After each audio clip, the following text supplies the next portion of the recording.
Welcome to We Love to Hate Everything. I'm Jody, and along with my long-distance bestie Amanda, we live to break down all the things we love to hate. Each week, we scour TV, TikTok, and pop culture and deliver you our unfiltered, snarky takes on everything. Take a moment to subscribe on YouTube so you catch all our live streams and shows, and follow the links in the banner to subscribe to our free weekly podcast and 2 Patreon shows, We Love to Hate TV and Total Request Podcast, where you request the shows and we break them down. Once subscribed, you have instant access to our massive library of hundreds of past shows and recaps. We promise you'll love it. And listen, we're all friends here, so let us hear from you in the comments. We love getting to know you, and we hope you enjoy the show. All right, let's go.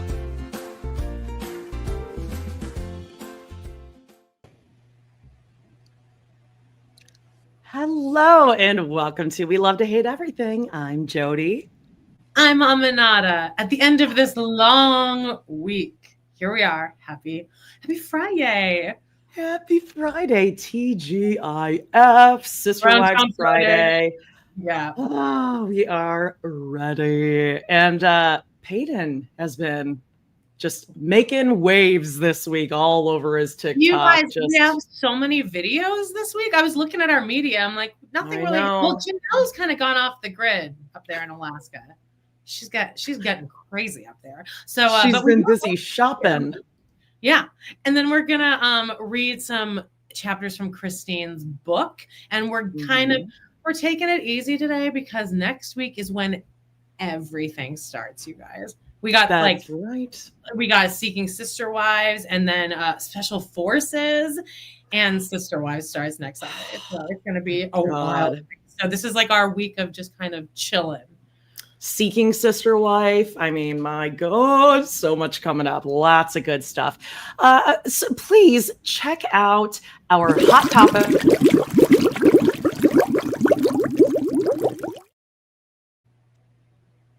I was going to say, check that out first and foremost, and then let's get to some housekeeping. But hey, why not? That's okay.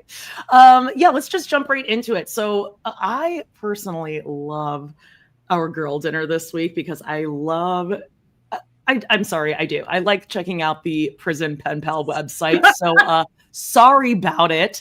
But I think Amanda might have found her, I don't know, your calling, your, I don't know. I feel like this is your next big thing. My death row cutie. Your death row bae. Yeah, we could do more of those too if you guys enjoy it. Oh, that was so good. I mean, you can find a man, you can find a woman, you can find anything you want. Dealer's choice. A lot of so check that out. Yeah, we were putting lots of filters on there, and then like nothing was coming up. Yeah, we were too picky. Yeah, we were like non-denominational. Our standards were death too high. row. We're aiming too high. All right, check out our Patreon, season 14, episode 5, A Not So Merry Christmas. What is Kody to do when his silly wives don't want to live in the same house with Robyn? Crazy. Hey, Scout, stop it. There's only room for one bitch in this room. Going on over there. Everyone's liking your hair. I said it. I said it looked like Jody is starring in the Mean Girls musical because her hair is kind of looking red, and she's wearing she's dressed like like I used to live in Africa. Yeah, sorry. Someone rang the doorbell. Oh, okay. I have a really good story for us after this. After really kind of weird story, but yeah, got hair. I'm on the first day of like hair adjustment. So you're kind of like, how do I style this? What do I do? I'm sinking into it a little bit. A little bit of these blondies should come out, but thank you guys. So what else is coming up? Oh, Sister Wives episode. As you can see in the cover, can we put that back up real quick? Where is it? Well, any of these covers really. Yeah, any of these. You can see that like the lighting on the confessional couch is awful.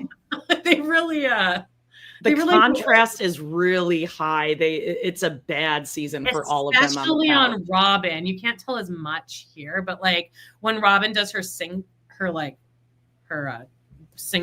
it's like wild. So, Yeah. great episode. Also, speaking of wild, whoa, check out TRP, Ready or Not, a Canadian classic. Yeah. They go to summer camp.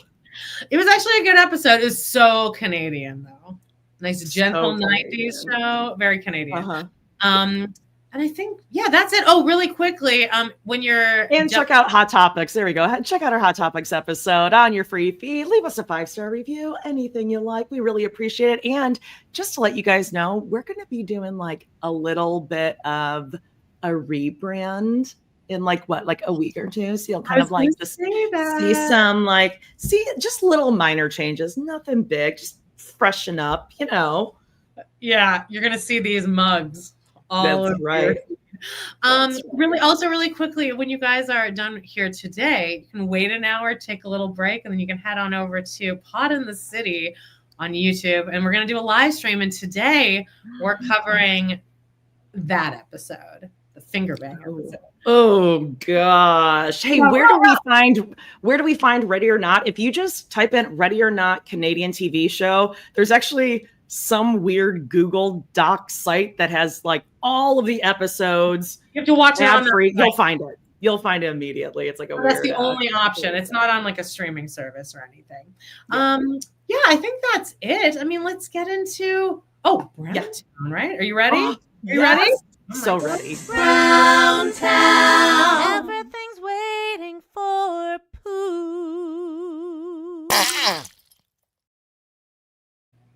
Robyn. We really do need to warn people because new listeners don't like that one too much. Yeah, or new guests. They're like, well, okay. So first things first, why does Meri choose to keep putting herself out there, especially when, speaking of mugs, check out this lighting. One. Yeah, lighting extreme. Why don't she and Jen do this kind of lighting? This was her podcast that she did with Amy Robach and that dude that she had an affair with, and then Jenny Garth and some other guys also co-host. It was really weird. Really, there's no clips that show anything. I did watch them all. She really doesn't say yes, but I didn't listen to the whole thing, but I watched all the clips. Surprise, surprise, Meri doesn't say anything. Yeah. She just kind of beats around the bush and she's worthying up. She's not going to say anything. Did she talk about worthy up? Or is she still? I didn't hear that part. No, because she's not that good at selling or doing anything like that. She's good. If she would just write a book, she would make so much money. But she's more stubborn and she wants to double down on how mature. She's the mature. And she's gonna take that to the grave while Christine and Janelle roll in the dough. Okay, so what else happened on that interview? Didn't she say she wasn't going to read Christine's book? She had no plans to. Yeah. Yes. Yeah. She is, she's moved on. She doesn't need to do that. Yada, yada, yada. She had to go through those things to be where she is now. So again, is it so are you really worthying up? Because you're saying you are glad you did all that? No regrets? No regrets? None? Okay. But let's jump to, really, he's my Bella Duvall every week. Oh, wait, don't you have the Meri video. Oh, yeah. Oh, okay. I thought we were going to, yes, we'll go Meri video. Okay. So this is not the podcast interview. Guys, take some notes because this is almost like a free Worthy Up symposium. Get ready. And Amanda, pop quiz after this. You're going to give me a 1-sentence synopsis of the main idea. This is your homework. Than me to pull out of the darkness. And I think so often when you're in it, when you are going through it, whatever it is, because all our its are so different. When you're going through it, you cannot see beyond and you can't figure out how to get out of it. It would have been really cool to just know that I had it in me all along to be able to pull out of it. But I guess if we knew those things, then we wouldn't be going through the darkness that would get us to that point, right? I had the strength in me to pull. It's like when I'm stoned, I'm trying to get a thought out, and you're just non sequitur after non sequitur. Also, I couldn't really concentrate. Is she standing next to a helicopter or something? Because the wind noise was like, it's like the sound of Salty Birches. Sounds like they're recording. They're recording an episode of Salty Birches at the air traffic control tower. They love room noise, don't they? They love some ambient. Let's go to the airfield, Meri. It's going to be great. What was she saying though? That was the least she's ever said. She said, "It would have been nice to know that I was in it." Also, we know that you had millions of fans and your friends telling you when you were in it. Hey, Meri. Yeah.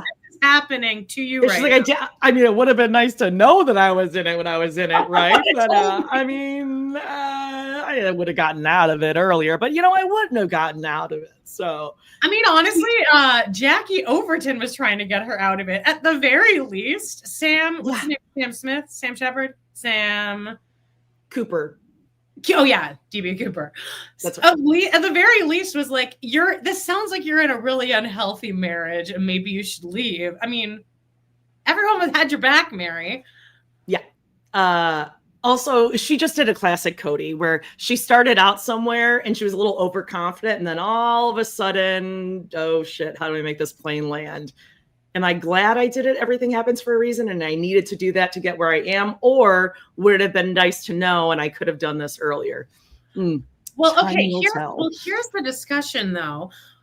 We're a week away from the season, right? And like these reality stars will try to get ahead of the story a little bit, like Veronica on Plathville, obviously trying to get ahead of the story, which I can see why, because she looks demented throughout all of these episodes. Oh, you don't think she looked like Elsa at the wedding? Her Elsa dress and honestly, I think she's such a good reality TV character though, because she's so like heightened. She's such a heightened person. She makes me playing a character. She makes me super uncomfortable. I would avoid her like the plague. But so what do we think Meri's trying to? Because each season she goes back and forth from power bitch to victim. So where are we going? Where are we leaning this season, you think? What's her storyline? Okay. So she would have been launching her worthy up at this point, right? So I think she's going to go empowered. I am worthy of this land that is mine. Oh, yes, I'm calm. I'm cool. But when she goes back to Jen, they are going to laugh about Kody and Robyn. I felt sick when you said that. I felt an instant like dread. Like, I don't want to see that. I mean, I can't wait to see the buildup until that killer line. We are never, ever, ever getting back together. That's gonna be preview for her. I wonder if when she watched the preview, she's like, "Oh, they got that line in."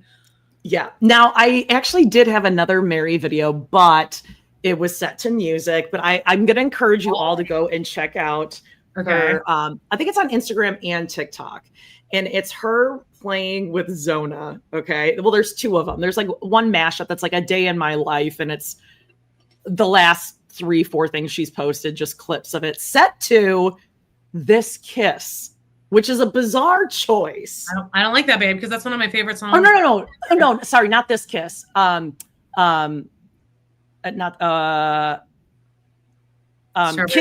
Kiss Me. Oh, out on the Kiss Me. Yes. Okay. Kiss Me. And she's like playing with Zona, and then she's like in the car with Janelle. Joelle, sorry. God. It's Joelle Day is her handle, if anyone wants to check her out.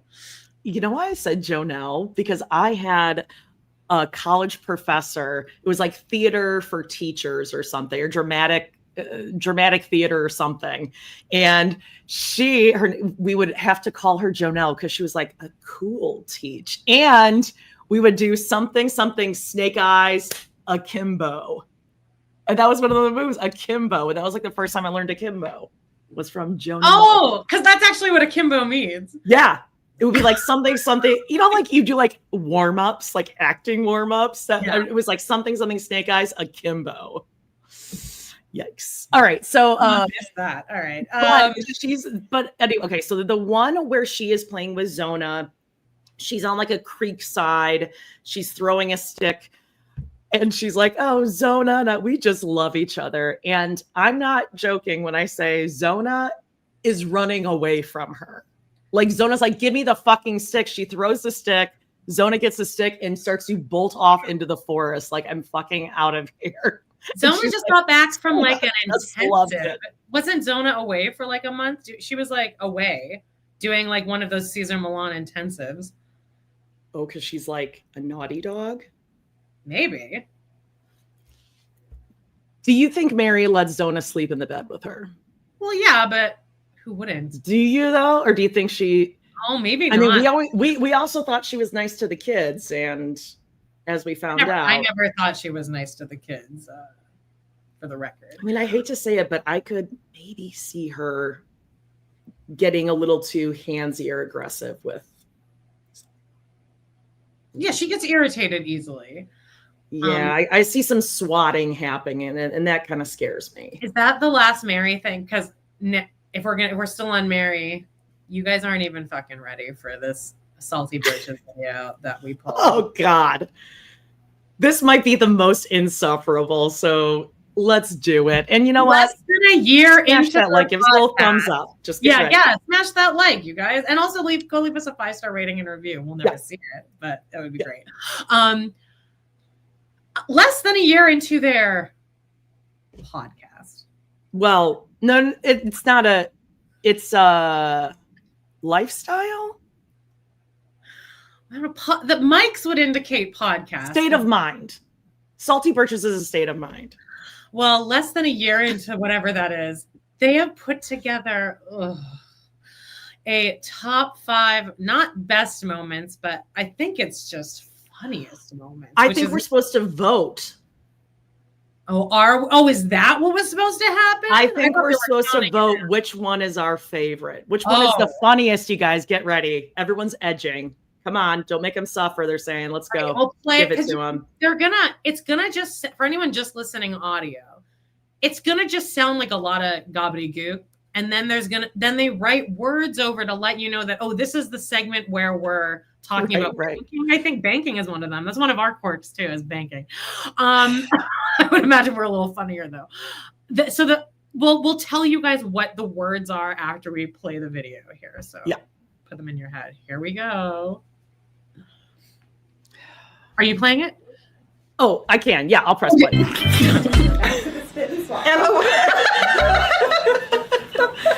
And you know what else annoys me? When she doesn't understand when I just say letters what the whole word means.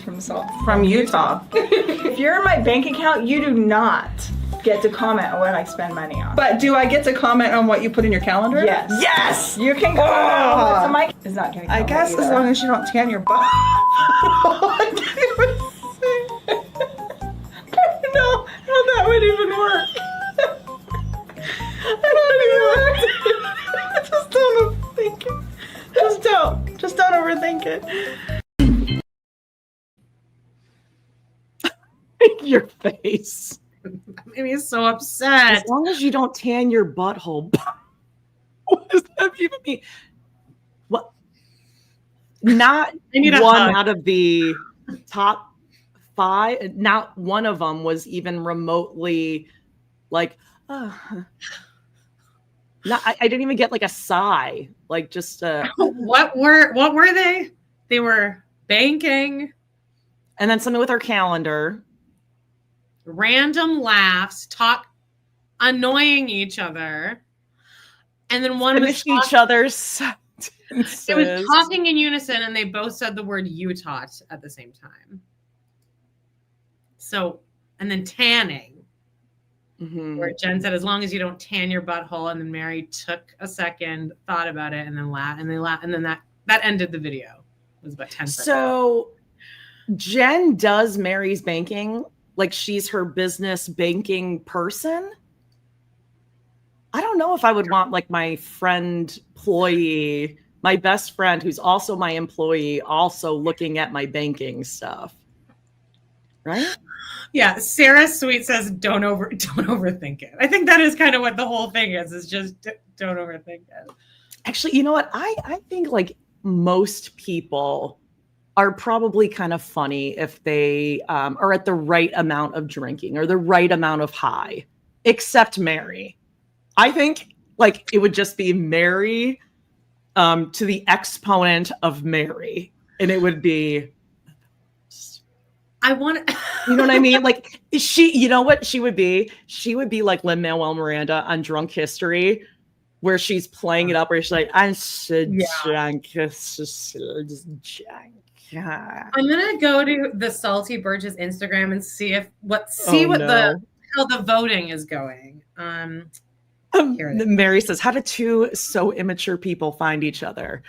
I mean, some people just reach out to each other and ask each other to do a crossover podcast, like Amanda and I did, but it really is. I mean, I was obsessed with you. Okay, so here we go.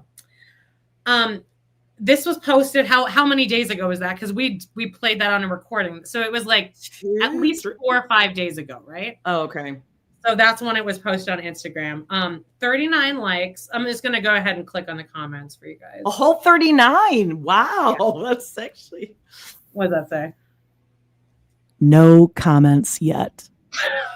No, nobody's even humoring her anymore. Even like the really nice people. I mean, you and I are like low on the totem pole in the Sister Wives world. And like, even we will get like a comment or two on the very rare chance that we figure out how to post like a TikTok or an Instagram. And Meri, who is on season everyone's over 20 of a show. Big 2-0. Nothing. Not a one. No, that's like not good. That's not good insights. Yeah. Well, there's that. But you know what you got to do? You just got to be really active, like an active dad. Let's get into Tony time. Now, I'm like really getting pissed off about you're so upset. His running pace. I upped my pace on the treadmill today, specifically to try to be like, I gotta catch up to this motherfucker. I can't believe this. Those of you who are runners, do you believe this? Like maybe I really truly am just like a very slow runner, but I could not go an 11-minute pace for 14 miles. Like I think that's pretty good. Maybe I'm just very slow and I have like I have exercise-induced asthma. But let's check out what Tony has to say here. Do you want to read it in your Tony, or would you like me to? No, I don't really have a Tony. You go for it. Okay. Well, I love how he poses for this. So now he's not taking a selfie because we can see both his hands. So I just want to point that out. So either he's like setting this up on a tripod, Adelan, or Mykelti is helping him do these sort of like, you know what else you can see? He's like pointing at something. Yeah, like earnestly. You know what else Check you it can out. see? Is, all the whites around his eyes, which is not good. Oh, you don't mean like a runner's tan wearing sunglasses. You mean Sampaku eyes. Ah, yes, the Sampaku. He has the perfect version of Sampaku eyes. God, the volume on his hair, though. I really... It's a blowout. He's got a big blowout. I don't know what this is. Okay. Kenny Chestnut. I've run 3 half marathons in my training. Still doesn't get easier. These full marathon people are beasts. Respect. Fist up emoji. Any tips on increasing mileage from the pros? When's a good time to get 2 pairs of... Oh, yeah, I didn't understand this. When's a good time to get 2 pair of running shoes? Also, peak post-running meal, in my opinion. Ramen! Hashtag active dad. Hashtag run. Hashtag runner. Hashtag husband. Hashtag dads who run. Hashtag married. Hashtag married? Okay. I mean, I guess. Should I just hashtag married on the end of all of our posts because you are married? Hashtag single. I'm also married. Okay. Somebody made a good point here. Meri said, no, I don't believe it unless you're a 6'9" tall person. He's probably biking. Yeah, I just think like that's quick to me. But again, I know I'm a slow runner, but I'm like, I'm running, I'm jogging, and that's all that matters. No one else. Just like we were talking about on the episode of Sister Wives this week on Patreon, Meri is wearing one of her tightest pairs of jeans ever that we've ever seen. Oh, And no shame, size up. No one's seeing the size. Just like no one is actually seeing what your running pace is, unless you're rubbing it in their face. And yes, I'm jealous, and that's why I'm focusing on it. All right. Oh, next up, Tenny Smiling, Charlotte Chess Center. Had one of capital M, my most capital L legendary capital P performances in chess. A bicep muscle emoji. I took third place, high five, in this extremely strong blitz tournament, only finishing behind the two grandmasters who were competing. Misspelled. Hashtag chess dad, hashtag dad, hashtag husband, hashtag active dad, hashtag chess. Oh, I guess he's not. I guess he's not hashtag married when he's at a chess tournament, huh? He's single at a chess tournament. Well, he is a husband, though. Oh my He's a God. husband and he's a dad. I hate that he's actually good at this. Also, his face looks like he was also just running for 2 hours. He's squashed. Well, I think actually, hold on. Look at his shirt here. Black shirt and black shirt. He fucking wore that sweaty ass tee To the chess tournament where I won $60. $60 hairs. Hashtag $60 hairs. You really sound like Sheena. Like, I love that voice so much because it's so It's much all happening. It's all happening. Sheena sucks. She's the worst. We're going to be talking about BPR2. Oh, interesting. Okay, Beaker says that actually looks like two $20 bills. $40. That buys hashtag lots of ramen. Ew, I can't imagine, like, you run 14 miles and then you're just like crack into that ramen. Today I what was it? Today I ate more diarrhea fettuccine Alfredo and drank less water than I ever have in my life. Now after that 14-mile run, after that big chess win, oh my guess God, there's what? more of Tony. Jesus Christ. Same shirt. Yes, still same shirt. Disgusting, you guys. Okay, Tony's Chestnut.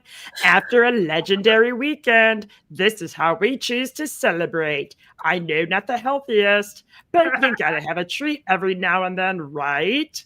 they're having ice cream cones, and Avalon has Mykelti in like a full chokehold. I'm hearing a lot.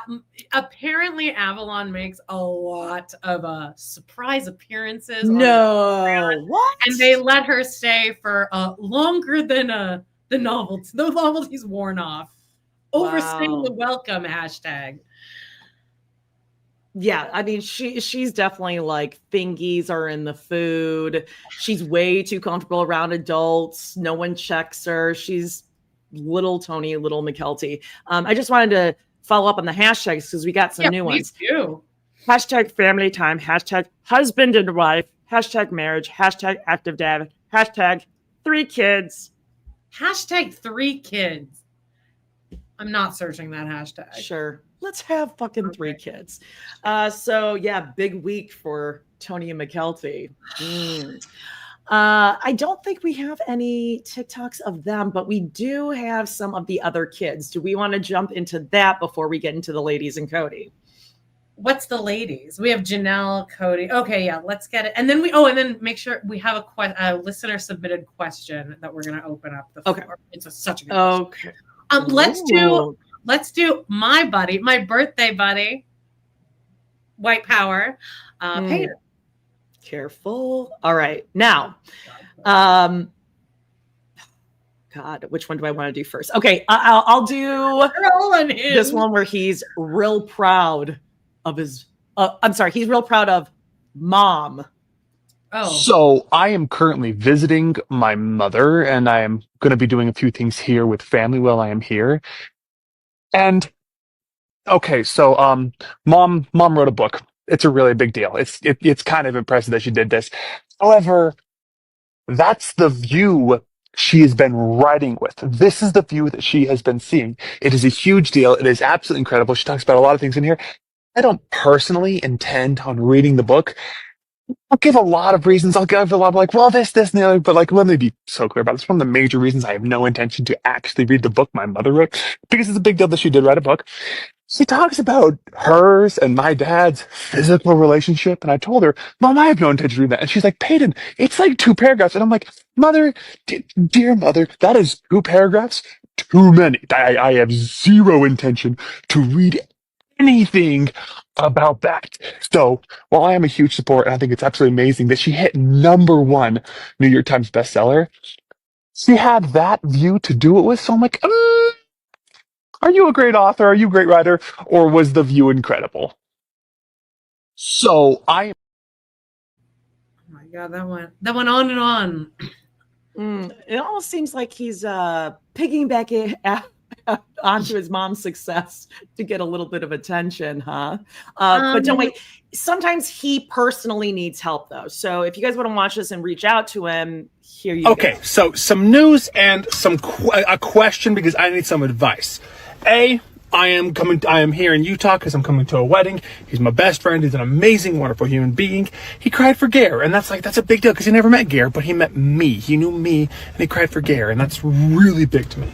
He's a good man, and I am the best man at his wedding, and that feels incredible. I'm using the suit that I used for my mom's wedding because, frankly, it's a really good suit. I have just changed the actual shirt, and shirt and tie are both new, but the suit itself is his.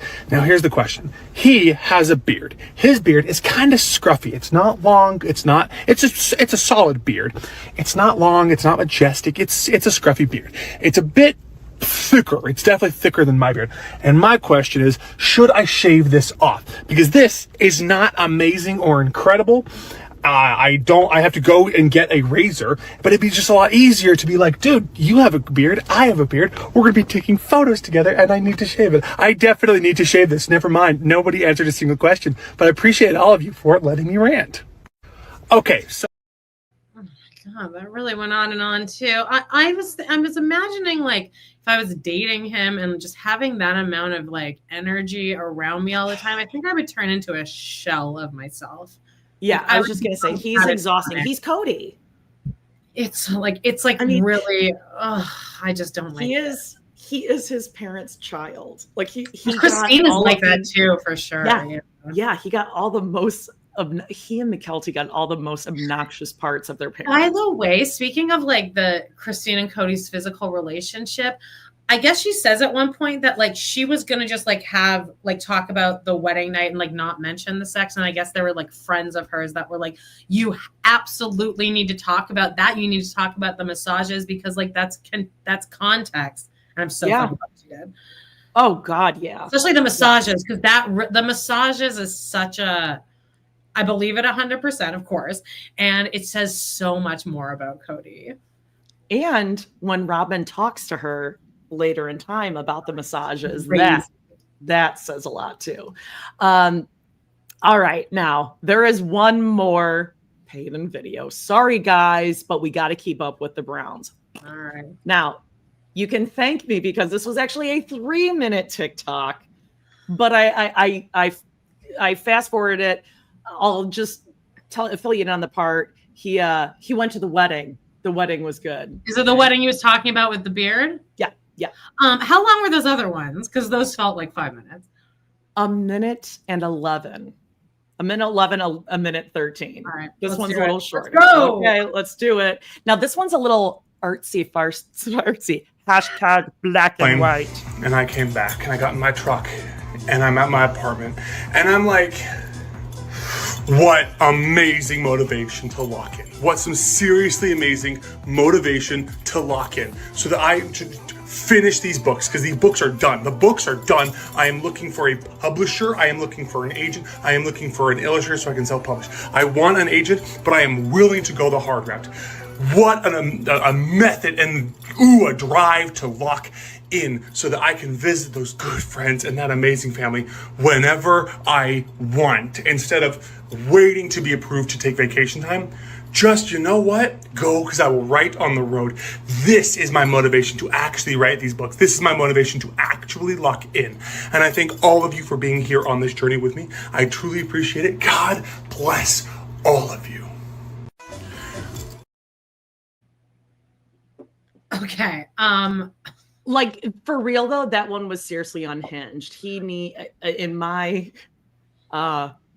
uneducated opinion, maybe he needs something to like chill him out. Maybe he's a little overstimulated. He's a depressant. caffeinated. I forgot he is right, because like the few times that I've tuned in on his like TikToks or lives, he's talking about like these they're not children's books, but it's like a series of books that he's like already written. And yeah, he's like looking for, well, mom's written books. Mom. So he is now also an author. He needs an illustrator. He's looking, an illustrator. He's looking for someone to, but I don't think it's, I'm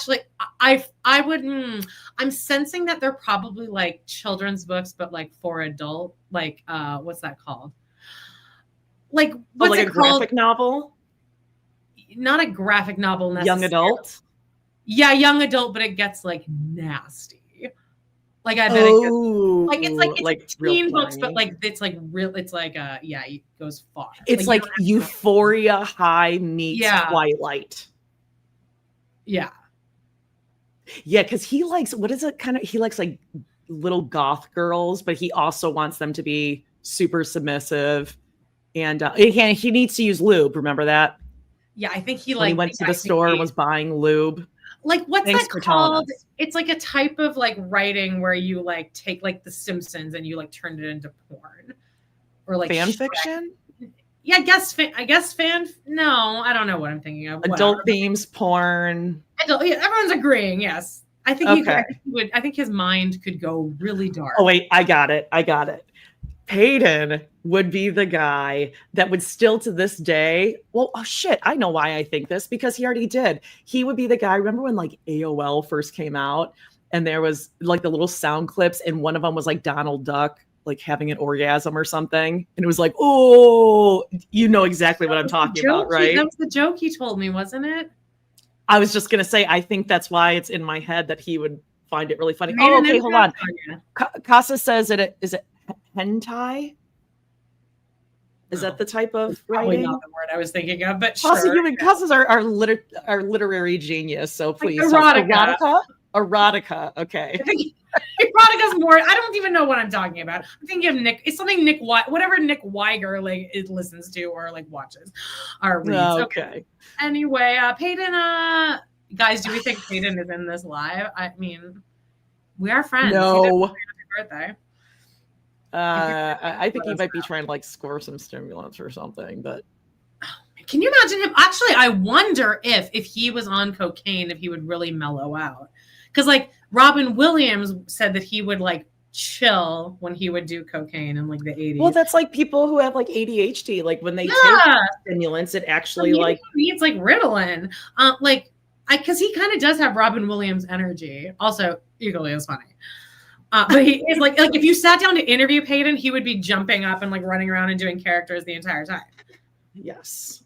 Or eating cereal. What about, should we jump to Christine or you want to talk Kody first? Yeah, no, let's do Christine. We'll end with the Codester. Okay, so Christine just had like some basic photos of her book cover and things, but in the last 24 hours, she has been busy building Halloween Legos. Hey. I'm not a Lego fan. I just find it like really tedious and expensive. And then like, what do you do with it? It really is like someone give me a single flower. Like, now what do I do with this? I display it. Got my Wicked Lego right back there. Oh yeah, Paige has it too. I don't know. I've never been a Lego person. I feel like they hurt my fingies, like putting them together and taking them apart. I'm more of like a Lincoln Log kind of gal. I loved Lincoln Logs. Anyway. That just felt like I had to do that one. Really, right? Yeah. How about Kody? What is Janelle? What about Janelle has a little video. I feel like we gotta save Janelle for last. Oh, okay. I haven't even watched it. Good. Okay. We're saving Janelle for last. Okay, so Kody interview. Yeah, so Kody has been popping up like little interviews here and there. I find this first one not so much Kody, but the interviewer, the Kody with journalist. Yes, this called Kody with blonde. just watch this girl. It is so funny because she's AI. Okay, just check it out. There's no through water. We're running. They're sort of burning us, or I don't know what it's called. The hazing, the burning, the smoking us, or I don't even know what they call it, the punishment. And we're standing, and I've been in this water, and I started to shiver. And my teeth started, and I don't want the DS seeing that. Yeah, right. Yeah, I just see the weakness. I don't want them to see any signs of weakness, huh? I don't want them seeing any signs of weakness because they'll play on that. But I do remember when we had been just run ragged, me wheezing. And it was a little bit fake because I figured if they thought I was really working hard, they wouldn't try to push me more, and I might need some energy for later. Yeah. So I'm sitting there doing press ups, and I'm like wheezing. Yeah. Oh my gosh. And then there was one time when my muscles gave out. We were supposed to be swinging across monkey bars, and I had sand on my hands, and I couldn't cup the monkey bars I just didn't have the strength anymore to do it. The other guys, I know that Eric and Andrew and Mark Estes, they all had the strength to do it, and I had lost my hand strength. Really? Yeah, I was weaker than them. I just had enduring fortitude. It's all I just had some endurance in me. It's hard. There was one point we dragged through water. Yeah, that interviewer. Can I be an interviewer for that channel, please? That's crazy. Wow. Yeah. It's like anxiety, right? Yeah. Why did Kody do his teeth like that? Is that just like an it looks like he has a flipper. Like it looks like he is missing teeth here. Because there's a major like point where you can see like the real teeth. And like I think he has partials. Like my dad had partials, like it is like a very partial. I wonder if these are temporary until like he gets like, I don't know. It looks so crazy. I don't know. But also I hope that these channels realize this is why you can't have Kody on shows, because he cannot keep a secret. He cannot shut up.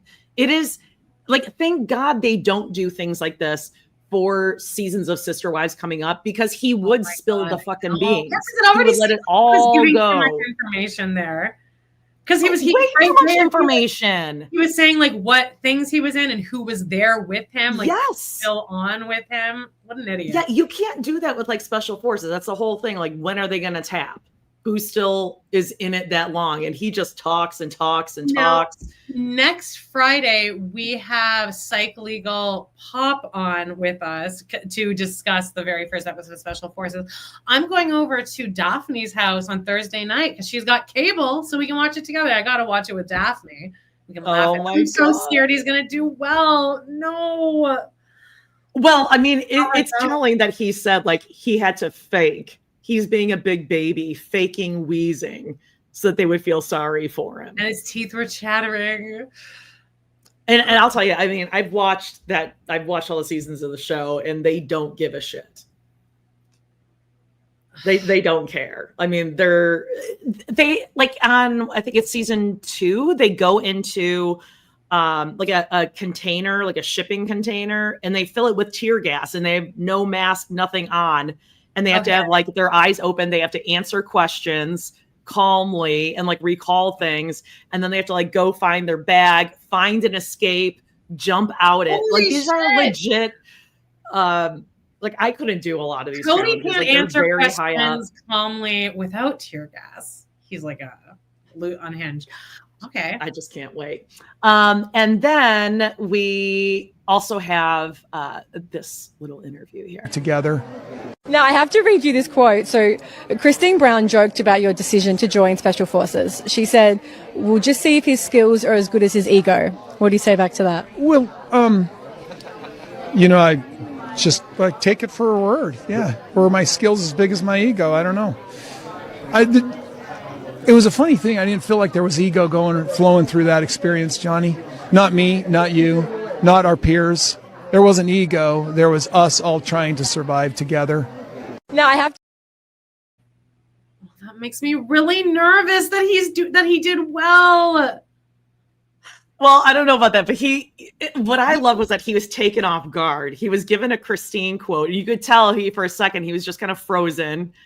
he's like, okay, we'll just take her for her word. And then also he's like, Johnny, I'm a man too, right? We're all men.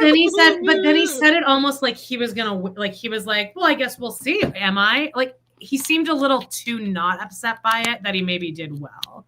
Oh, just like Brandy said, he's mad. That's the thing is, did you not think that? No, did you go out on this press tour not preparing? And did you not think anyone would ask you about Christine, whose book just came out? Like, I do think he thinks people are not going to ask him. I do think he is that delusional, and you could tell he's just so not prepared to answer a Christine question.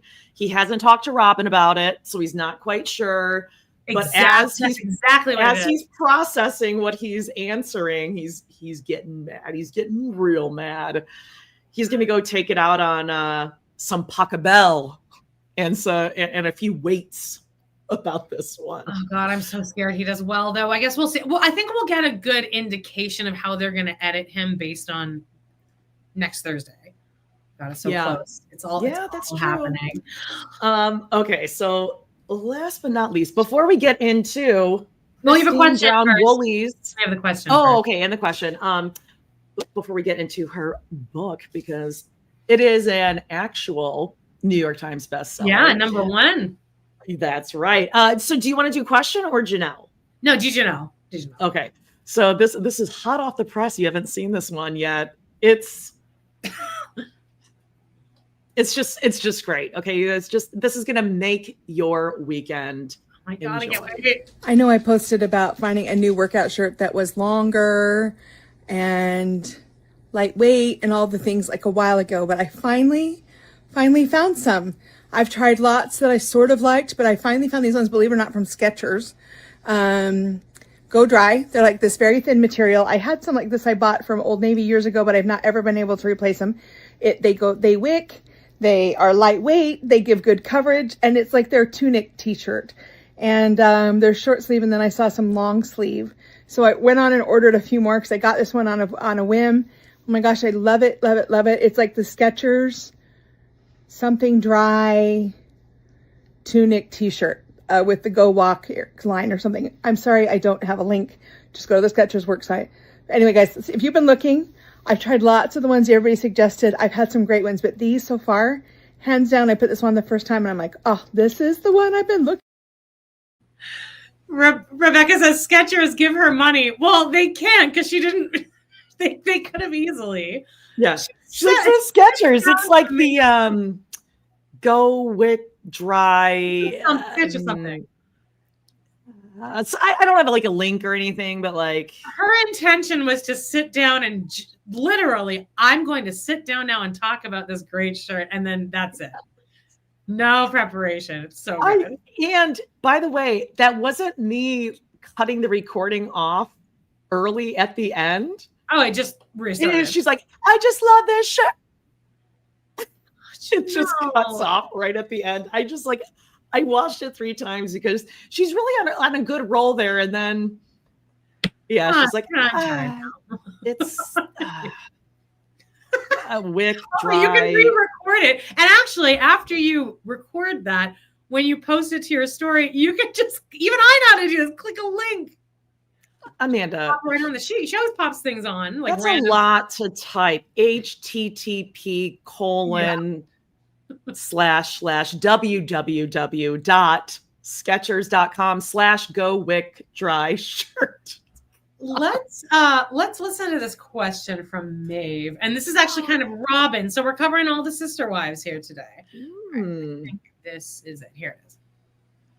Hi, Jody and Amanada. This is Maeve, aka Come Join Our Rally.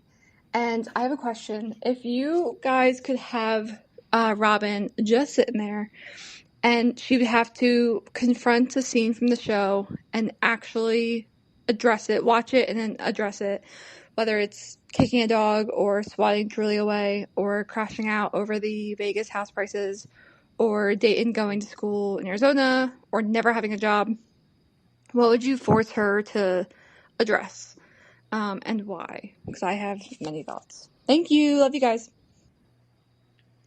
Hi, Jody and Amanada. Great question, Maeve. Whoa. God, like honestly, this is exactly what happened on Real Housewives of Orange County. They had a lie detector. And by the way, Real Housewives of Salt Lake City, the new season just came out. So make sure you guys are watching that too. Meri's back. But oh God. Like I feel like go ahead. One thing that let's assume that she has to actually tell the truth. Like let's assume that's part of it. And she's not just gonna like talk in circles. Like, what is the one thing that just like I need to know this? Okay, and she has to be truthful. I'm gonna tack that on. Like this, we're gonna sit here and you're gonna like, or you're just gonna listen to everyone talk at you about it. I wanted this to be like the Vanderpump reunion after Scandival, where Raquel comes out and it's just her and then everyone's screaming at her. That's what I want. But Robyn's Raquel. To me, the worst thing that she did is that the Dayton getting in his accident and then them saying that it wasn't, that they implied that it was the dad's fault, and then they basically blackmailed him into signing his rights over so that he wouldn't have to pay the medical bills, even though it wasn't his fault. Like, I think that might be one of the most truly evil things she's done. The two of them have done together, and in turn making Meri divorce Kody for this whole thing. And also their dad is dying of cancer. Do they know that? Right. What do you think? God, I mean, okay, well, first of all, the comments are saying, was she fucking Kody prior to the wedding? That's a good one. That's interesting, because I think they clearly were. Would that even be? Because they were like, in our hearts, we're married. Like, we don't need to wait. And they're so horny. They will make excuse. I mean, if they've made excuses for themselves for everything else, they would make an excuse why they could fuck. I want to say, like, how much money have you spent? Like, out of all the withdrawals, like, how much money have you spent? And we compare it to all the other wives, if that's possible. But I think I would want to do, give like the timeline of moving to Flagstaff. I think I would want to know that. Because that is that's one of the big things that she's done. Yeah, is like, why did you think it was okay to bring the entire family and uproot their kids for your one kid? Okay, so a lot of these are really good. Yeah, what does the nanny do? Did she steal her sister's boyfriend, Preston? The rest of the story, interesting. Group chat around Christmas, that could be a good one too. Mm-hmm. That will come out. It has to come out. One of these Brown kids. Mykelti or Paedon will do it. Did she tell Kody he wasn't allowed to leave her kids alone while Truly was sick? Or COVID in itself could just be, it's like, so like you guys were like thrilled about COVID, right? Because you used it against the whole family. Right. Oh God. I just like, there's something about that. Just still Dayton getting into school there and the entire family having to move, and then finding out right after, Dayton, and Dayton couldn't, this is why I don't want to let Dayton off the hook. He couldn't wait to tell everyone. We just did that episode where he tells everyone, I was accepted into Northern Arizona University. And Christine's pissed. I love that. I love that Christine said that, because I'm like, she does act happy on screen, but I was like, what the fuck? Yeah. Or does she know where Kody goes all day? Or, I mean, again, my theory is he's at the casinos. He just, in my opinion, has a. Oh, I have one. I have a really good one. A gambler. Are you happy with Kody? Like, do you like Kody? Or is this all? I do. You think she does like enjoy? I do. How? I think they are so enmeshed with each other. But I don't even mean that like, I'm like connected to him because we have like this trauma bond together. But just like, do you enjoy? If Kody didn't have money, would you be with him? How about that question? If all the money was gone, would you stay with Kody? Or what about if she had to tell the truth? Why are the Brown kids not allowed to be around your kids or to come in your house? Say again. There's so many. Like, why are the Brown kids allowed to come in your house or see your kids? What else? Yeah, we could. one of them could be like, which Brown kid do you dislike the most? Oh, like, yeah, she has to rank them in order because she can. Oh, how about this? Do you have any guilt surrounding Garrison's passing? No, I don't think she does. Yeah, no, she was angry at him because it was a huge inconvenience for her. That's what I truly believe. Yeah. Yeah, I think I'm still going to go Dayton. If we can't find out through a forensic accountant where all the money is going and how much they've spent, I want to know what is the timeline of that Dayton bullshit. Yeah. Because she knew way before. She and Kody obviously planned this whole, got to sell up here before the market goes down here. And I don't know. Yes, thank you. Hold on. Julia, I've been saying the same thing. I know Zaleska's been saying the same thing. I feel like Dayton's gotten a free pass for too long. He's his mother's son after all. You know what I mean? Yes, I do. There is no way. We have seen. You couldn't have got away from that when you have this woman who's it fucked you up for so long. I think for me, the two most important things is money and then the stuff surrounding Preston. Yeah. Yeah. And to me, it's Dayton and Flagstaff and the money. I think the most funny thing would be just having her hand her bank statement and have her read each thing out loud. That would be so, because it would be like, also it wouldn't be that dark other than the financial abuse, obviously, but like it would be just funny. Whereas like talking about the Dayton and Preston thing would be a lot more like depressing. The money thing I think would be nice and funny and lighthearted. I still think Kody came back from Special Forces because I think we read somewhere that they filmed in July. And as I know, because I have a sister who loves QVC, Christmas in July is big on QVC, and there are sales akimbo. So she was spending her heart out while he's in Morocco. Before he even got the check. Check hasn't even cleared yet. And it's already spent, Kody. Sorry. She's getting so many villages and Temptation dinnerware. She's filling up that whole new house with all new QVC. They got to have a new tree this year. Bethlehem lights, my God. A new Dickens Christmas thing to, because Kody's so lonely at Christmas with his family. Have your daughters ever had a job? Have your daughters ever had a boyfriend? Have been kissed? Have your daughters been kissed? Well, Brianna. No. Do your daughters even like wear tampons, or is it like, oh no, they probably still wear like the old school "Are you there, God? It's me, Margaret." Oh, yeah. Like the belts. They're not using tampons. The sanitary belts. That, like, our do you moms find Aurora and Kody's relationship appropriate at all? Oh yes, he's a very loving father. Okay, so with that, shall we get into the book? Christine's #1 bestseller. God, I'm so freaking proud of her. I mean, I'm What did Paedon say? Somewhat impressed. Oh, did he say that? I'm gonna pee. Pretty impressive. Can you just talk to people in the comments? I'll be 30 seconds. Period panties. That's right. Definitely Zaleska. Oh yeah, and it is very shameful in their house. That's for sure. Okay, so we are going to pick up on chapter 3. I believed the world would end, and we kind of know where we're stopping today. We're not going to keep you like too long. We're just going to hit all the high points here.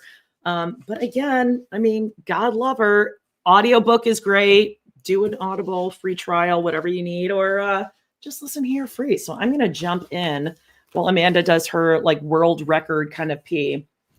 Hold on. This is really funny. Sorry, Brooke. Here. I have to point this out. Are you there, God? It's me, Aurora. Oh. You actually, you know what? Judy Blume was banned in that house. There's no way. Oh, yeah. Judy Blume. The Are You There, God? It's Me, Margaret movie is on like Prime or Netflix. I really recommend it. I feel like it should have gotten, people should have talked more about that when it came out. That's like, and it's like really, really good. All right. Where are we? We are at chapter 3. So this is page 16. I'll just kind of jump in here and then we'll do puff, puff, pass. Puff, puff, gas. Yeah. I believe the world would end. I recently told my sister wife, Janelle's daughter, Savannah, that I love the smell of pine sol. Me too. Did you clean a lot as a kid? She asked. That's probably why you like the smell of pine sol. What? I said. That's ridiculous. We cleaned all the time. Both my moms are German. If I was sick, I preferred to not stay home because it wasn't restful. I couldn't just go to bed. Windows open, fresh air will cure you. While you're here, you may as well dust the living room. A little bit of exercise will do you good. I remember faking that I was well so that I could go to school and get some rest. We had no clutter. My friends say they remember me cleaning constantly. I feel like this is going to be my kids writing a book about me being this is me for sure. We woke up early to do chores before school. After school, I couldn't go play until we cleaned the house and did our homework, which meant I didn't have time most nights to play with my friends. I don't know why our house was so messy. We finally got our moms to let us clean extra on Friday nights so we could wake up early on Saturday and watch cartoons, and so we could spend some time with Dad. He worked in sales at a car dealership and left the house before we woke in the morning. But on the weekends, he was ours. From sun up Saturday morning through Sunday night, we got to play with Dad. Oh, that's parenting. That's dad parenting. Yeah, and also 48 hours. Based on Christine's later life and all her relationships, this is like she is remembering. It's like revisionist history. She's remembering the good times, and even then, it's like we never saw our dads, but for 2 afternoons a week, he would babysit us, and we had Dad. Exactly. Like, and then the mom is still there. And it's also the way she says nowadays where, well, when Kody, even if I was mad at Kody, you don't want to bring it up in the 2 days a week that he's here. So like whenever Dad's here, make sure that it's like a great, wonderful experience. No point in bringing up all the shit that he's done. Yep. Yeah. But first, spotless. We're talking we cleaned between the slats and closet doors with a rag wrapped around a knife. I got goosebumps when I heard her say that, by the way. I was like, fuck, that is so good. I'm doing that. Yeah. I was just thinking that. Our moms were creative about their torture. Despite the maniacal cleaning mandates, my mom was my best friend. Growing up, Mom often made bread, and when she opened the windows, that wonderfully yeasty smell would permeate the street. Yeah, Meri was smelling that same thing after she took her jeans off. It was an invitation for the neighborhood. Sorry, she wears them tight. It was an invitation for the neighborhood, but it was also the smell of home for me, of conversations over countertops about whatever was inside my head. I had a lot of questions, but her chocolate chip cookies were the perfect amount of crispiness on the outside and gooiness inside helped. And even with 11 kids running around, Mom exuded a cool vibe. So my house was the party house. We could hang out there without constantly worrying about the rules. I don't see that from Annie at all. I feel like she was smoking a lot of weed. I can see that from Annie. Really? Because her personality is that of like a weed smoker, but also like I can't imagine Annie, from everything we've known about her, being cool with just 11 kids or being partying around her. I just don't see it with Annie.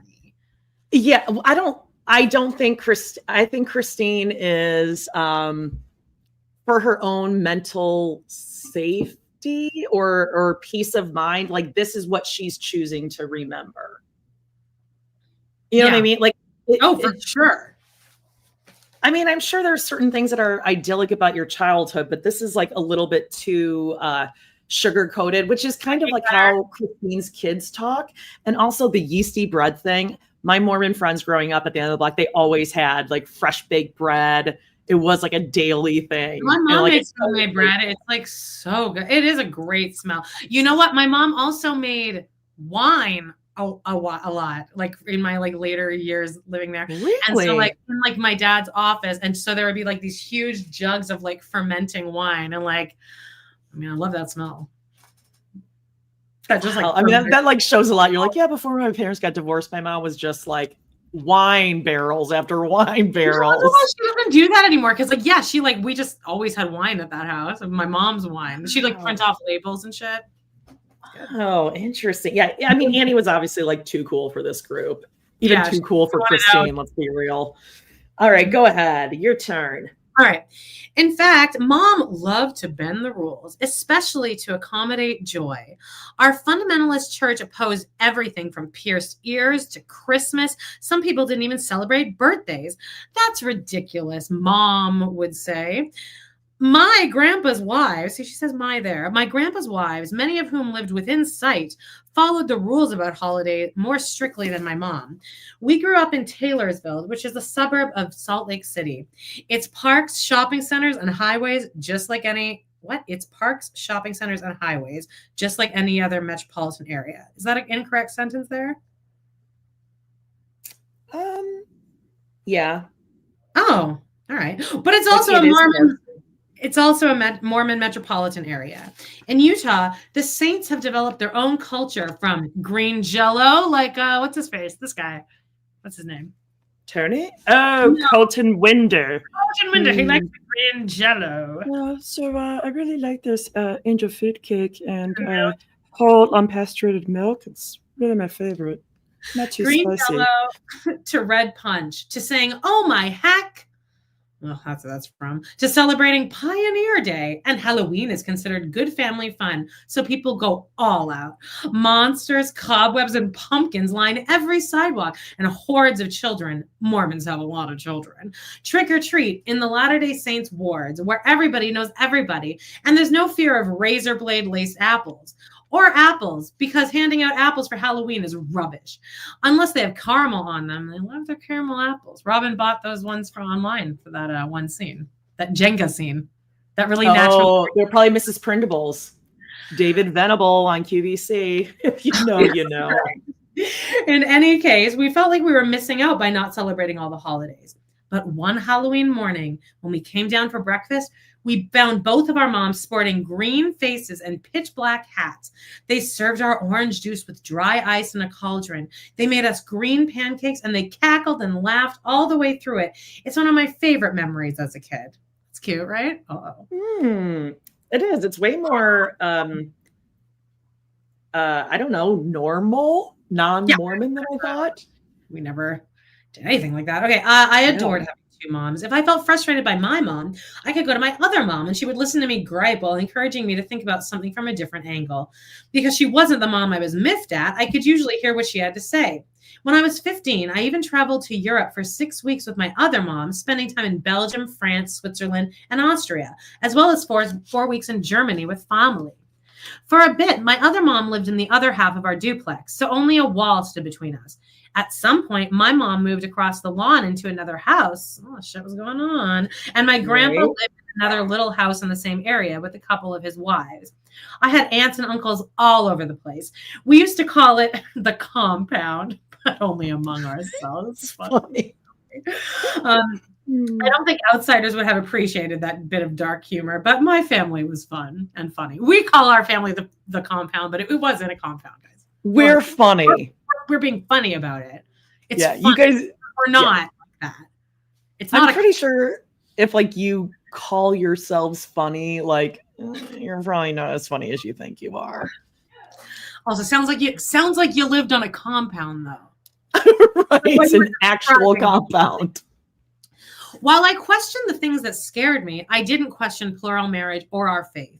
Mom believed we needed to be good people. That's all. She probably wouldn't say it this way, but don't be a jackass. She believed no one religion was better in God's eyes than any other, which went against our churches and most churches' teachings. As far as I could tell, she believed in our faith, but she was also a bit of a feminist. I think my grandma may have been too, which is not unusual in polygamy. I come from a long line of divorces, which to me says more about freedom and strong women than it does about dysfunction. Probably also implies that all the men suck. So we certainly had our share of that. They would have been surrounded by other strong women growing up. Okay, so that I think is good that Christine did at least have other divorces before her. And that I would say that surprised me. Strong women. It is. It takes a strong woman to, especially when you're being fully financially supported by someone. So yay, for sure. Christine's family. Puff gas. Well, yeah, and thank God they did, because it would be very difficult to be the first one. I mean, like Robyn talks about it with such shame, but it's like, oh, this happened all the time, basically, like generations of it. In our church, we marry whom we want, and there are no underage marriages. We don't marry our relatives. Sure. Well, that's because Kody's girl that he wanted to marry, who was underage, her parents were like, no. And you do marry your relatives. I think Kody and Robyn Preston are like first cousins. I think Christine's also a cousin. You're related to Kody. Yeah. We don't marry our relatives, though distant cousins sometimes come into the mix. Like you and Kody. No one forces us to marry old men or widowers with 10 children. My mom took that freedom a step further. She didn't automatically take church leaders at their word. Why don't we look at them as individual men, she asked. How do they run their families? What kind of dads are they? We looked at families that ran well and talked about why. I knew it also angered her that women couldn't hold the priesthood, just as they can't in the mainstream LDS church. Only men, well, and boys, can act in God's name according to our faith. I think that's like a lot of just society as well, and like the a patriarchy. lot of religions and things. Oh, can you take a look at these comments? These are really good up here. Oh yeah, sorry. Wow, interesting. Mary says divorces since 1935, meaning the culture is not bearable from the beginning. Exactly. Is that Libby, great point. Okay, so I just lost my place. I'm so sorry. Okay. I knew it also angered her that women couldn't hold the priesthood just as they can. Okay, I already said that. While mom worked to teach me the critical thinking skills that might help should I ever leave the confines of our conservative culture. Sorry, guys. She couldn't always protect me from the lessons of our church. I believed the world was going to end when I turned 15. This went far beyond the typical concerns of a kid growing up in the late 1980s. The wall stood still, or 80s. The wall still stood in Berlin. I'm sorry, I'm like having a stroke. A mysterious virus was killing young men. Russia was going to nuke us, and Sting hoped they loved their children too. But none of this concerned me.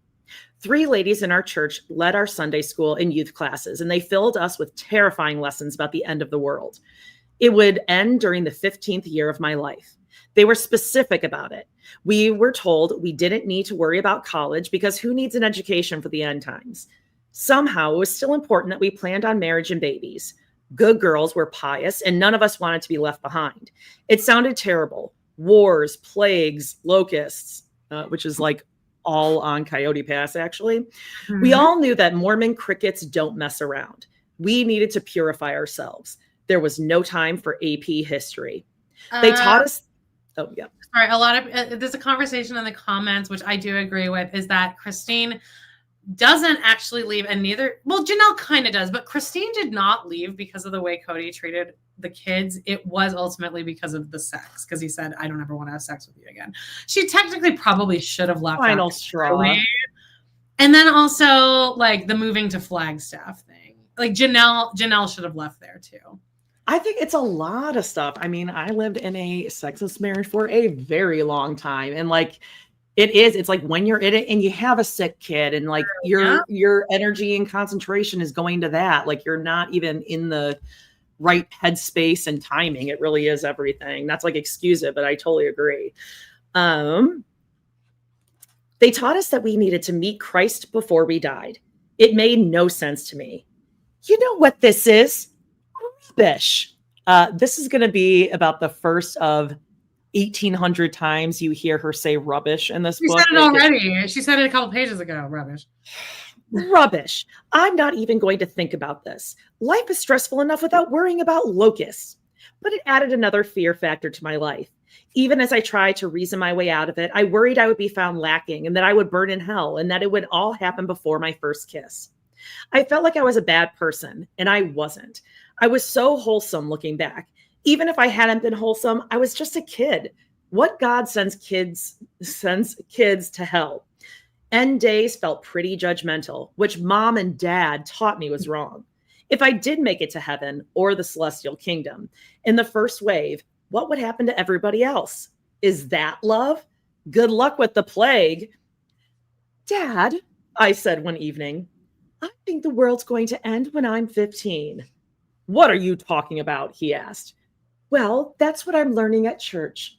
I told him I didn't want him to pay for my college. It would be an awful waste of money he wasn't going to be able to use anyway. For goodness sake, I cried. There's no point if the world's going to end. I'm sure he stared at me as if the angel Moroni were making chocolate chip cookies on my forehead. Moroni. I was going to say, what the fuck is that? Moroni. What does this mean? Moroni. I think that's the one that appeared to Joseph Smith. And I only know that because of like the Book of Mormon and South Park. But it's the angel Moroni. Making chocolate chip cookies on my forehead. What does that mean? I'm sure he stared at me as if the angel Moroni were making chocolate chip cookies on my forehead. It's just that. Okay, random. Okay. Expression, yes. Christine was real hungry. She was concentrating on those cookies there. Cookies. Honey, he said, that's not true. The world isn't ending. That wasn't all. You can't live your life in fear. You're going to college, he said. Puff, puff, gas. That's another good, the divorces from the women and then the dad, that is amazing when you think of it. That her dad genuinely was like, no, you need to get school-ins. But again, is this her memory of it? And she's, because this just seems so out there that she ended up taking this path when it seems like her family was very progressive.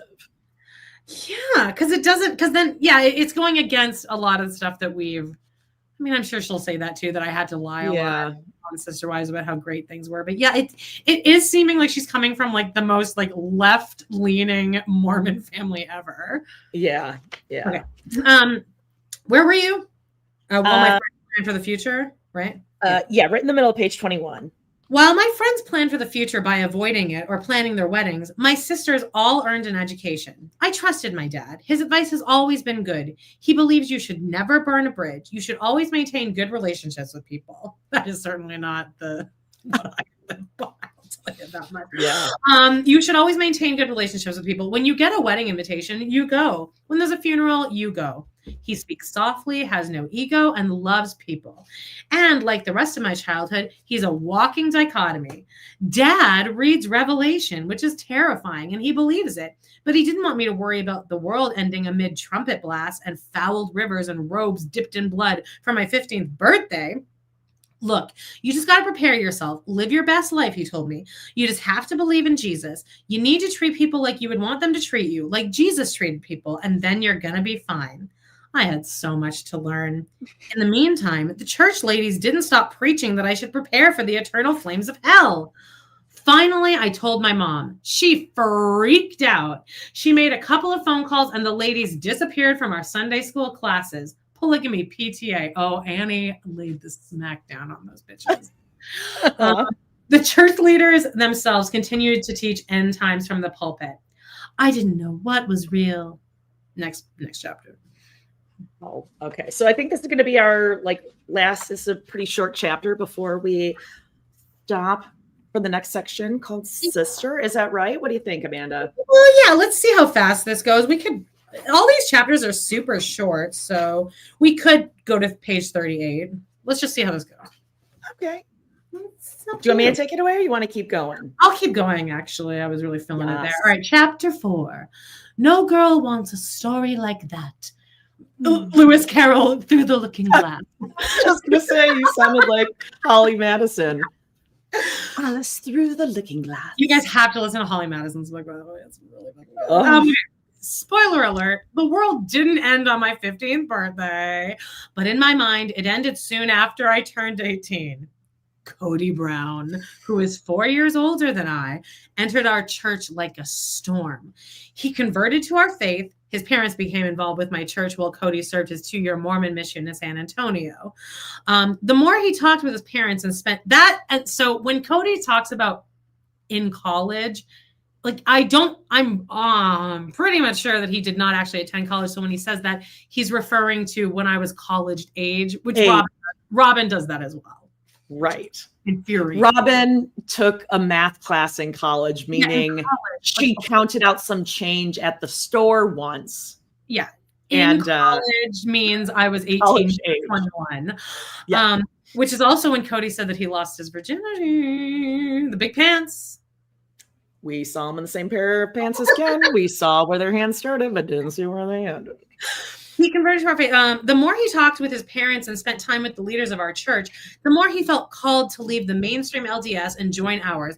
Soon after, he married Meri, who grew up. I don't have a rapture.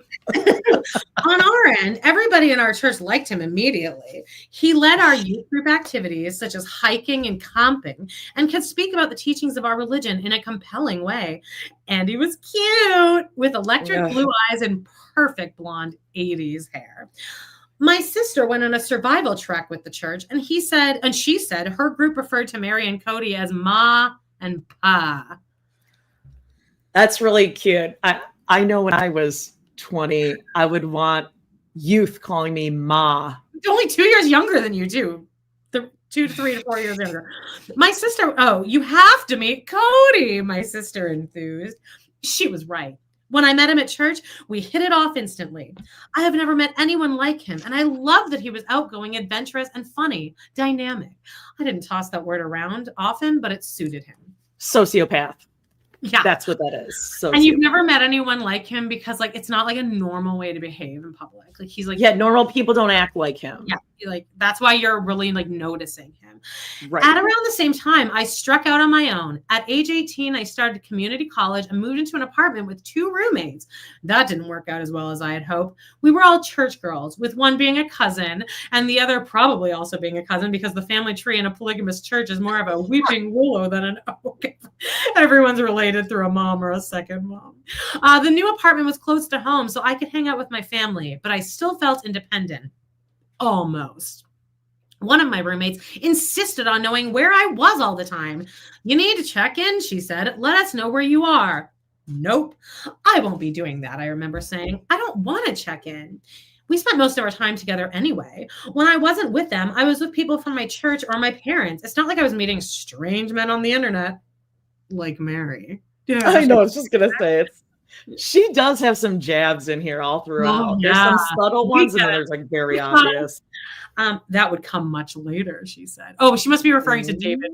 She's also referencing Of course. Yeah. Oh, thanks. Within a few months is where we're at. Okay. Within a few months, it became too controlling. So I moved out. I moved back in with my family for a bit, and then I moved into an apartment with a girlfriend from our church, which I loved. We were in choir and high G's, right? And we were in plays together, and it seemed like we headed to the church building for an activity almost every night. Fun. She was much more popular than I was, so she always had something going. Sometimes I told her I needed to stay home to study, just to have some time to be on my own, even though I loved hanging out with her. Wait, who's her? Who's she talking about? Like a roommate, a friend? Her roommate. Oh, her roommate. Roommate. This is the controlling one? Yes. No, she moved out. She said she moved out. Okay. When I was in college, I took a public speaking class, and it changed my personality completely. Oh, I can she is very good at speaking in public. I think everyone should take a public speaking class, I think. And I think everyone should be a waiter for a year. I agree with that. I've never been like a waiter, but I can, because I know it would probably be an impossible job for me. It's actually the hardest job I can imagine. I've had a plethora of jobs, and that is that you are going the entire time. I mean, there's a lot of downtime. Like when you're actually really working, that's the hardest I've ever worked. That and Dairy Queen. I believe it. Like it's just customer service, like food industry is like no joke, and people get really cunty about their food. Yeah. Okay, it changed my personality completely. I love telling stories or explaining how things work, and I enjoy the challenge of engaging people through a joke or a shocking statement. You know who else loves that? Kody on the interview couch when he's already at his wit's end and Christine starts like jabbing at him. Kody, this is basically what Christine's kids do, like Mykelti and Paedon. That's what they lead with, a shocking statement. Who has a tampon? Tony. Fucking loser. I became outgoing, built friendships, even went to parties. I still didn't get close to anybody, but I had a blast. And that year of self-esteem led directly to sister wives. My roommate knew Kody and liked him. My mom knew Meri because she had been in kindergarten with my brother Phil and had been to the house. I was close with both Kody and Meri because of our youth group activities. They moved to Wyoming, where Kody's family lived, but I kept in touch, often talking with Kody on the phone, especially after my world crashed in a way that hadn't been predicted by church leadership. Okay, so pause right there for a second. I'm sure Meri loved that Kody just talked on the phone often with other women, with other girls, like that right there shows you that Kody was open to courting anyone and everyone, including Robyn later, whenever he wanted. Nice guy. I was just thinking about like how annoying it is. Like if I'm trying to imagine a situation where your spouse would be like on the phone with someone, and it made me think of when Dave had that MyFitnessPal thing. And I got like a free 6-month membership to that for like something that I bought on Amazon. And I was like, that's the thing that Dave kept talking about. Like jumping on here, and you're just like, you take his blood pressure. Yeah, and I, you're I like, am like telling a coworker about this cool new app called MyFitnessPal. I'm like, it's fucking 10 years old. You were looking annoyingly off screen. And I'm like, what? And you're like, Dave's on the phone with his coworker. He's talking about his MyFitnessPal app again. Like, it's like so annoying, but he had been doing it like all week. And I was like, I guarantee you, you're never going to hear about it again. In like 5 days, he's going to be over it, and like it'll never be open on his phone again. Yeah. Well, obviously. This is great, Meri. Mark that page. Okay, for Christina called Kody. Christine shut down a woman calling her house. Oh, interesting. Agreed. Yeah, good point. Oh, Brooke says notes to self pointed out that Christine was mad about the woman who called Kody all the time, but then she said she talked to Kody on the phone all the time too. So that is, I can see that, but again, Christine's 19 or 18 here. True. And like it is also up to Kody to be like, hey, this isn't cool. Yeah. In both circumstances. Yes, totally agree. My mom left my dad when I was 19. That shook me hard because I didn't know she wasn't happy. Well, that seems like you're being intentionally ignorant. Yeah, or you don't know what happy looks like.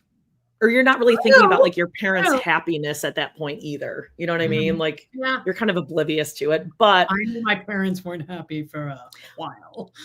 Yeah, I did too. My parents divorced when I was 16, but like I knew they were not like I don't know, like yeah, I mean if they could like divorced sooner, it would have been shocking. I would go over to other people's houses and see like a functional family. Yeah, this is a little bit much. She was done with religion and she didn't love my dad. I hadn't seen anything but an adorable, loving relationship.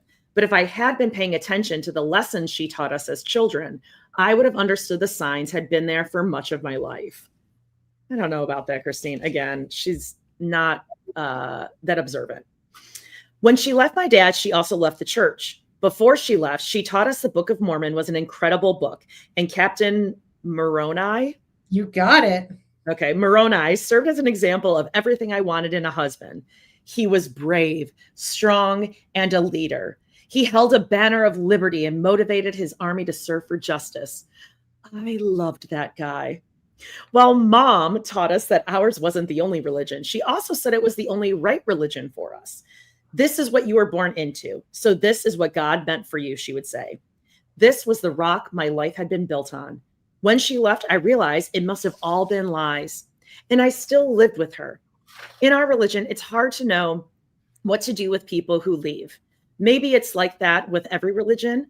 If I sought to live in the celestial kingdom, would she be there? She started dating a man named Wayne, and I felt angry at her for dating right away. Okay. And I didn't know what to do with her in a relationship with someone besides my dad. I didn't trust her, and I didn't like her. This woman who had taught me to love everyone and who had ensured my childhood had been safe and fun. I moved back in with my dad and I tried to figure myself out. Okay, can I just say that this really, when she starts dating David and she's shoving it in everyone's face, it seems like she could maybe have a little more understanding for Isabel, Truly, Paedon, who are like, this seems really fast and it's like crazy to see you like this, and her being like, whatever. Right. You can literally relate to this. Yeah, like you at the front door. She's about to go on and say that she rebelled from religion because she's so mad at her mom for moving on so quickly. So maybe a little more understanding for your own kids later. But it also, I think, if she were to think about this more, she's saying like, oh, they were very feminist in their time, but not really. If you even automatically sided with the patriarchy, the like, of course. Yeah. Your dad, like your mom, something must be real fucked up. Mm-hmm. Again, this is kind of like that. She's almost there seeing it, but things aren't. Yeah. This past stuff just doesn't line up. She hasn't gone to therapy since leaving between Kody and David. She's putting a Band-Aid on it. Yeah. Pump up gas. Go ahead. I rebelled by. Oh, sorry, where are you? Oh, I rebelled by. Okay. I rebelled by becoming more religious. My other mom, Aunt Susan, is more proper, and I emulated that. I trusted her. I became more involved with the church, and I developed strong ideas about chastity. That would play out awkwardly on my wedding day. Yeah. I called Kody and told him about the divorce. What are you going to do? He asked. I told him I was struggling. I was devastated, just spinning and wondering about my religion and why I hadn't seen any sign of trouble. He was supportive and kind. Yeah, sounds like Kody. I think you need to spend some time figuring out what you want for your future, he told me. Whether you want to stay in the church, whether you want to go with your mom, you need to make that decision. I knew Kody was a good person and a good man. I loved his charisma and his maverick attitude. This idea that he didn't have to do things the same way everyone else did them. He wasn't afraid of anything, and he did what he thought was right rather than what the priesthood leaders thought he should do. He tried to think things through on his own rather than taking someone else's word as gospel. As he helped me through my parents' divorce, I can't even imagine what that looked like. I'm sure a lot of that was Annie's crazy, women are crazy, your mom's a bitch. Yep. That's him helping her through this. I watched his relationship with Meri, and I thought he would be a good husband. Based on his relationship with Meri, you thought he would be a good husband?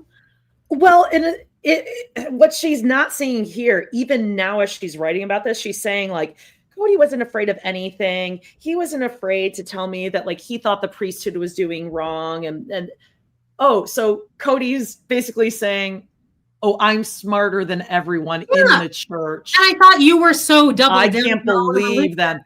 Almost like Kody is like a master manipulator or gaslighter or narcissist and thinks that his way and his ideas are best and the smartest. He's not following any of the rules of the church that you love so much. Is like, oh, I'm not going to listen to those assholes. Yeah, it's almost like Kody's repeating what your dad did. Yeah. Being the perfect husband and the perfect dad and everyone making him feel that way and everyone making him look that way. Even your mom, as she leaves, it's like, yes. Yeah. Yes. You should stay here. I feel like Annie hasn't made that connection yet. Yes, and I think Annie's probably had to kind of internally forgive Christine a lot without even actually hearing an apology from her. I think it does also come down to, I mean, Christine, I love you to death. I'm so thrilled that your book is doing so well. Like nothing but good stuff for you. But Amanda here says Christine has always been a huge pick-me, almost as much as Meri. I mean, yeah, and that kind of is the way the patriarchy wants it. Yeah. So, I mean, not really a fault of hers, but I think that it does boil down to that. And we're all kind of pick-me's when we're 18, 19, 20. We want to win the guy. I mean, well, the polygamy is set up for like, who's going to be the best wife, the favorite wife. Yeah. Are you being a good wife? Do you have no jealousy? You serve your husband. It's all set up. I guess your husband, your dad, or dad. When I thought he would when I thought about how he had been with our youth group, I knew he would be a great dad. He was easy to fall in love with. But one day, Kody called me and said, "I'm getting married again. It's Janelle." This was definitely after the nachos incident, right? I believe it was because I know she said that in the book after the nachos they had broken up. Right. And then Kody called in and was like, "Oh, Janelle's really irritating me." And she's like, "Who's that?" And I do think he said, "I'm getting married again. It's Janelle."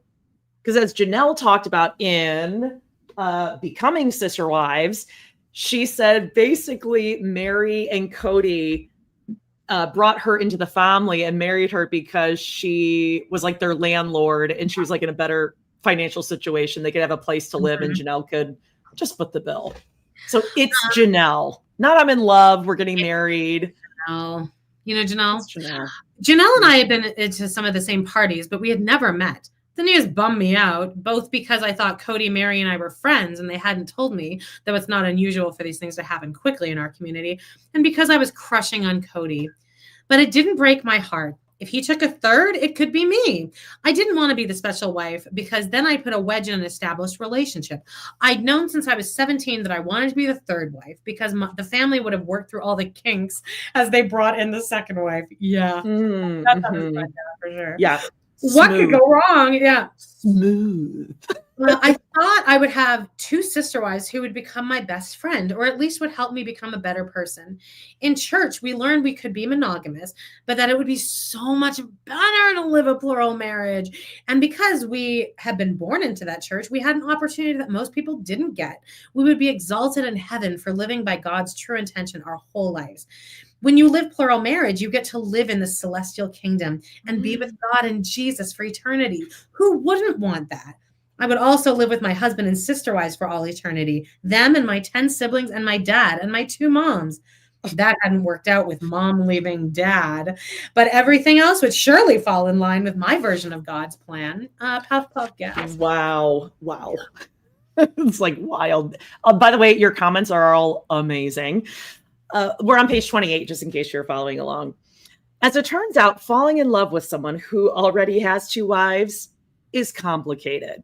We couldn't date. In polygamy, it's not cool to date a married man because he's married. From the outside, I'm sure it doesn't make sense, but we saw marriage as sacred, and you don't want to disrespect that sacred relationship by flirting with another woman. It's inappropriate, just as it would be in a monogamous relationship. Not only would Meri and Janelle need to approve of our courtship, Kody would have to get permission from my father and the church. He couldn't do any of that until I instigated it. Typically, a woman lets her dad know if she's interested, and then he makes inquiries. But Kody and I had been hanging out as friends for about 3 years. Oh my God, can you imagine this? Jesus. Ugh. No. When I was 21 and Kody was 25, I said, of course, of all the guys I know, I would just as soon marry you. I'm like so sick Subtle, huh? Like he took it as a proposal. Oof. He talked with my dad, who adored Kody. If my dad would have arranged my marriage, he would have picked Kody, he told me. I thought my mom was excited too. Kody could be so charming. I wonder if Annie knew from the beginning, like, I don't trust that fucking guy. I would certainly hope so. He's smart. But like, what do you do? Your daughter's already fucking pissed at you for leaving. And you're like, she's probably rarely reaching out to you. So she calls you and says, I'm getting married to Kody. You can't be like, no, that's stupid. You have to be like, that's so great. Let me make your wedding dress. Yeah. And she's like, at this age, 21 is probably like, I mean, on the older end for polygamists to start getting married, really? you know?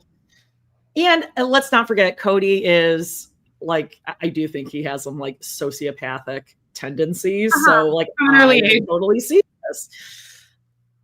Okay, so he talked to my dad, who adored Kody. Kody could be so charming. I, of course, knew Meri, but I didn't meet Janelle until just before we went to talk with the church leaders, aka my grandpa,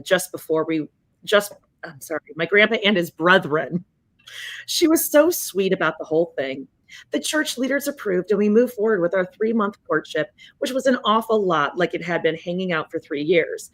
I wanted to remain chaste, and for me, that meant no kissing until we were married. One evening, Kody asked me to sit on my mom's couch.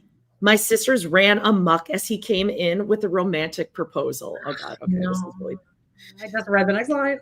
I guess I should ask if you'd marry me, he said. Be still, my heart. Yes, I said, I'll marry you. This is heartbreaking. That is so sad. And then she keeps moving the goalpost further and further down. Like, just the stakes are just fully in hell. My proposal was kind of like this. With my dad, my ex was like this. Like that. He just handed her a ring while she was ironing. And he was like, I figured it seems like this is the next step type thing. Yeah, mine was pretty pathetic the first time. It was, but again, you can't say it. Like, I get what Christina's doing here. You can't be like, wait, that was it? What are you going to do in the moment? Like, I don't know. Yeah. At the time, it was all I thought I needed. There's no point wishing for anything different because I did what I felt was right. Still, even though he proposed to 2 other women, I expected something. Moonlight, snow, a ring. Not even a ring. Something. Yeah, something. No girl wants a story like that, I told him. Soon after, on a pretty night, Kody looked at the moon. This is a better setting, he said, before asking me again if I would marry him. I smiled and said yes. He had a colada ring for me. and I had a better story. Man. Like, is it that much better though? And Like, this is like such an example of like, girl, women, and boys, follow your aim instinct. You know, higher. What? Aim higher. Aim higher, but follow your instinct. Because I imagine that even in the second proposal, you know, something deep down was telling her this isn't good enough. Like this isn't what it should be like. It should be better than this. And she felt that you push it away because, oh, well, at least I'm getting the guy. Yeah. Never hasn't said I love you yet, by the way. No love word has been spoken yet. But like, if you think that's all you can get, or that like, this is it is what you think is it. Like, that's what I thought. I'm like, okay, well, like, not everyone has this like crazy love story. Like, okay, like I'm content. Like, I guess this is like just how real love is, right? Like, oh, that's like movie stuff, whatever. You don't know what you don't know. And she was watching Annie, who, like she said, was actually never happy. Right. Yeah, true. Like, that, she thought she was. But her mom left, so that should tell you in your head, like, oh, that wasn't a good marriage. And saying that Rex was this amazing, great guy, like, you have to at least put in your head, but my mom left him. If he was so great, like, there's got to be some negative stuff about him. Like, you can still see the shitty things about your parents and see them as a human for it and forgive them if they are like willing to apologize and all that kind of stuff. Yeah. Well, that's that for the book, right? Yeah. It is. Yeah. Next time we will do the section that starts sister. Baby sister. What's in this? Okay, so Heidi do we get into some more? Do we get into the sex here? Oh God. We're gonna get kissed to sex. Okay, yeah. I think we're getting into the sex here. Yes, this is a very good cautionary tale for all. You're right, Dawn. Ugh. Okay, yeah. Your comments are amazing. If you are listening to this on the podcast, come and check out everyone's comments, and you guys talking to each other is very fascinating too. So I can't wait to go back and read it. Guys, thanks for joining us. Next week will be the last Tuesday where there isn't a live, but then like the week of the 29th, like on the 30th, it'll be our first live watch along. Jump in. We're going to do some housekeeping and then press and play immediately. But Hot Topics also drop. Also, after this today, you guys have an hour and 15 minutes to go, work out, have some lunch, do whatever you walk the dog, and then you can come join me and Joan over on and just like that stuff. Yay! Practically hip, which is of course the finger banging in the kitchen with Chaz. Also, everyone, when we say smash that like, just little thumbs up on the video, it seriously really helps us out. And even if you're just like in the comments, you just go comment. I know we're begging, whatever, but thank you. It really helps out. Doesn't cost you anything. It's, crazy stuff, but we really appreciate it. So little thumbs up, subscribe, leave a 5-star review, or just click little 5 stars wherever you're listening. And yes, as long as Wooley's there taking a little nap, Scout's over here. He's there, All right, guys, we love you so much. And next week we're getting into the real nitty gritty of the Codester and his love making ability. And make sure you watch Special Forces. Make sure you watch that Adnan documentary, by the way. Oh, it's so good. Oh, I bawled. It's so good. It's on HBO. It's amazing. We love you guys so much. Have a great weekend. You're all adults. Bye-bye.